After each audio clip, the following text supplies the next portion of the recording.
Hi guys, and welcome to another video. My name is Julie, and today I wanted to talk a little bit about escapism and the way we escape, using time to escape.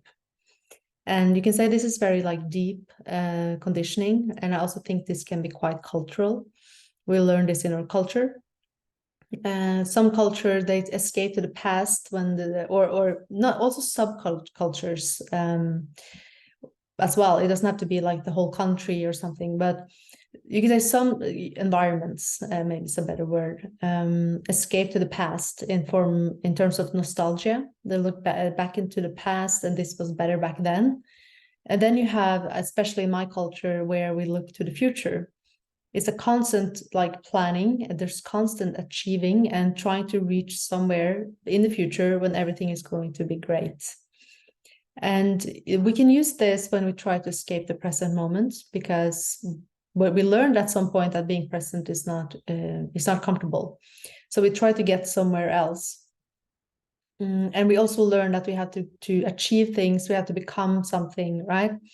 And all of these stories. And we might notice that this is just impermanent changes without our sort of struggling to get somewhere. And it can turn into this escape where we try to run away from what is. And I think it's as we wake up, we can start to see that nothing, like if I can't relax now, if I can't be present now, I'm not going to be able to be present in the future either. So I might as well start being present right now and enjoy the life now. Because you will, it might sound a little bit cliche, but you will never be as young as you are now, right?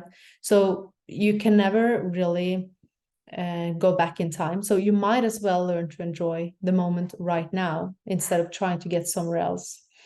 But it's not like we're always enjoying the present moment either. But the moment we try to escape it is when we create resistance.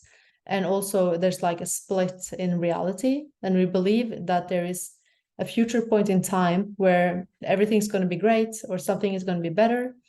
So I don't have to focus. So if I think about that, I don't have to be present here. Or I don't have to think about my situation.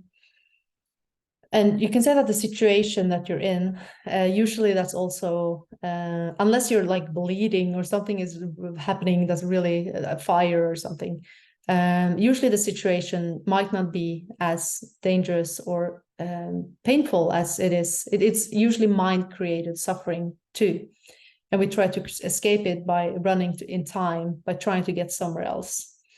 And at some point in time, I had used this sort of as a goal setting and overworking and trying to constantly achieve something in the future, that I would always sacrifice the now to get somewhere else. And at some point I realized that when I achieved my goals, I could still not relax. I just had to find a new goal, because I had learned my brain, or I had made my brain always look for the future, always get somewhere else. Then I can relax, but I could never relax because I was never present. So life became something that I could never enjoy. It just became a means to an end, always. And this is something I think we do a lot in the Western culture, maybe in other cultures as well. I didn't find it so strong in Latin America when I lived there. It was more nostalgia, especially in Argentina where I lived. It was a lot of longing for the past. In the Western world, it's always about the future. And I also think you can say it's conditioned by the climate. I'm from Scandinavia, and we have to plan for the future to survive the winters. We have to know if we have enough food, if we have the right storage of food, if we have shelter, because it's a survival mechanism.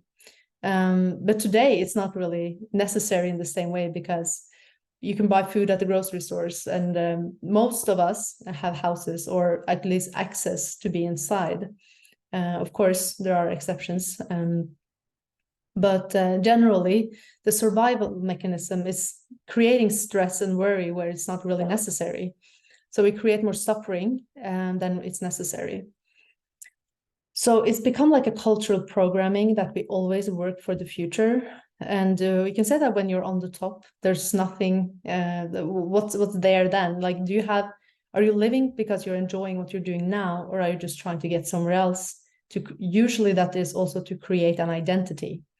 So when for example, I achieve something, I take that degree, or maybe I get that sort of position in work, like a leader or something that you're trying to achieve, or maybe you become, I don't know what your goals are, but if you're not enjoying the process, then the goal itself becomes, I would say that it's nothing wrong about having goals or working for something if that feels natural to you.